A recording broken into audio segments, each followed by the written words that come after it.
अगर आप बहुत ही ज़्यादा सीधे हैं तो यह आपके लिए अच्छी बात नहीं है, क्योंकि अगर आप जंगल में जाओ तो देखोगे कि वहाँ सीधे खड़े पेड़ सबसे पहले काटे जाते हैं। इसलिए अगर आपको इस दुनिया में सफल होना है तो आपको थोड़ी बहुत चालाकी तो आनी ही चाहिए, वरना दुनिया में आपका जीवन व्यतीत करना बहुत ही मुश्किल हो जाएगा। आपको चालाक होना चाहिए, इसलिए नहीं कि आपको किसी को बेवकूफ़ बनाना है, बल्कि इसलिए ताकि आपको कोई बेवकूफ़ ना बना सके। आज हम आपको चाणक्य के द्वारा लिखी गई 5 ऐसी चाणक्य की नीति के बारे में बताने जा रहे हैं, जिसे आप अपने जीवन में अपनाकर सफलता हासिल कर सकते हैं। सबसे पहले, अपने राज किसी को ना बताएं। आपको याद ही होगा कि रावण के मरने के पीछे विभीषण का हाथ था, क्योंकि जब भी भगवान राम रावण को मारते थे वह फिर से जीवित हो जाता था।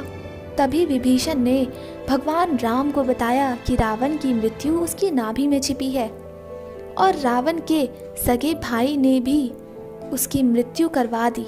इसलिए हमें अपने राज कभी अपने सगे संबंधियों को भी नहीं बताने चाहिए, क्योंकि समय आने पर वह भी दूसरों के सामने हमारे राज खोल सकता है। आपकी कमज़ोरी किसी और को ना बताएं। अगर आप कहीं भी ज़रूरत से ज़्यादा ईमानदारी दिखाएंगे तो यह भी आपके लिए खतरनाक साबित हो सकता है। यानी आपकी कमज़ोरियां सिर्फ आपको पता होनी चाहिए, ना कि दूसरों को। आपकी जगह बस शक्तिशाली होने का दिखावा करके भी अपना फ़ायदा क्या किया जा सकता है। तीसरा, दुष्ट अगर मीठी मीठी बातें करने लगे तो सतर्क हो जाइए। भले ही कितनी भी टेंशन दे दो, मगर वह अपना हिंसक व्यवहार कभी नहीं छोड़ता। इसलिए कभी दुष्ट व्यवहार वाला व्यक्ति आपसे मीठी मीठी बातें करने लगे तो कर सकता है कि वह आपको बहला फुसलाकर आपको नुकसान पहुंचाना चाहता हो, या आपसे कोई काम निकलवाना चाहता हो। चौथा, अपनी पर्सनल बातें कभी किसी के साथ ना बांटें।